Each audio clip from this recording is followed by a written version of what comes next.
Look at this creamy, dreamy perfection. This is the same royal dessert that Mughal emperors traveled 300 kilometers to the Himalayas for. Today, I'm making it in my kitchen with just 5 ingredients and no ice cream maker. Food Travel and DIY takes you to the royal kitchens of 16th century India. This is not just another Malai Kulfi recipe. This is Kulfi flavoured ice cream combining ancient Mughal heritage with modern ice cream texture. Imagine Emperor Akbar and Jahangir savouring this exact flavour combination. Pistachios, almonds, cardamom, saffron and rose water. They brought ice down from the Himalayas to freeze sweetened, thickened milk. And Malai Kulfi as we know it today was born. Fun fact.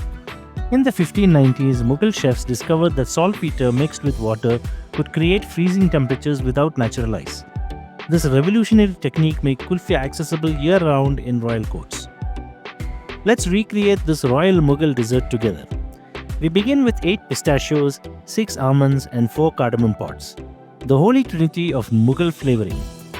First, the cardamom. I cut off the green husks and use only the seeds inside. I cut off the end, slice and then peel. Then I crush the seeds using my mortar and pestle. The aroma is absolutely intoxicating. It fills the entire kitchen.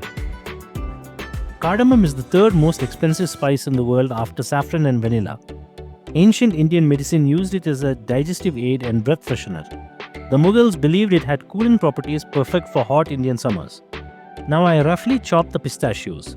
Don't make them too fine. We want the texture in every bite. For the almonds, I soak them in boiling water for 10 minutes. This makes peeling effortless. Then I cut, peel and give them a rough chop as well. Here's where the magic happens.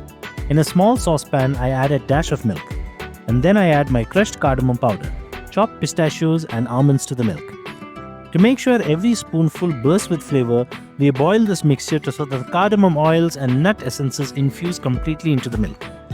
You could add saffron and rose water here for extra royal treatment, but honestly, this recipe works beautifully without it. Once the milk starts to boil, I take it off the flame and put it straight into the freezer to cool faster. Our royal flavouring is now ready. Fun fact, the Mughal emperors had dedicated sharbat khanas, cold beverage departments with dozens of servants whose only job was to create frozen desserts and cooling drinks. Now let's make the ice cream base that will carry these royal flavours. If you're loving this journey into Mughal culinary history and want more recipes that connect food with incredible stories, hit that subscribe button right now. You are part of the Food Travel and DIY family and I create these recipes for you. Let's keep this heritage alive together. I take a packet of whipping cream that I had placed in the freezer and defrost it just a bit.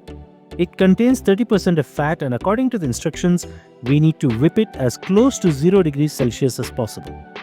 Here's my secret weapon. A glass bowl and mixer beaters that are frozen overnight.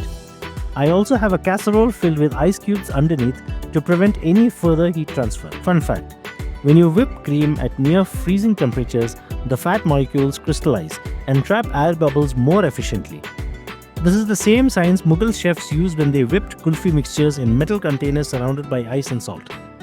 I add my semi-frozen cream and beat it. Watch this transformation. In just seconds, we have perfect whipped cream peaks. And now the famous test for whipped cream perfection. When I turn the bowl completely upside down, nothing falls, not a single drop. That's how you know it's ready. To this cloud-like whipped cream, I add our cooled milk mixture with pistachios, almonds and cardamom. Look at those beautiful green specks throughout. Then I add about 125 milliliters of condensed milk for sweetness and creaminess. To incorporate everything without losing the air we work so hard to whip, I beat in the mixture on low speed. This is crucial. We want to keep as much air as possible for that light creamy texture. Fun fact, traditional kulfi is dense because it's made by reducing milk for hours. Our ice cream version is lighter and airier, but the flavor profile remains authentically Mughal. I pour the mixture into a plastic container which I've frozen overnight. This keeps the temperature consistent for perfect crystallization. Now we freeze it overnight. I know the wait is hard, but trust me, it's worth it. And look at these results. Creamy ice cream with Mughal heritage. Malai Kulfi flavoured ice cream. Whoa, see how creamy that is. Every spoonful takes you back to the royal courts where the emperor savoured this exact combination of flavours.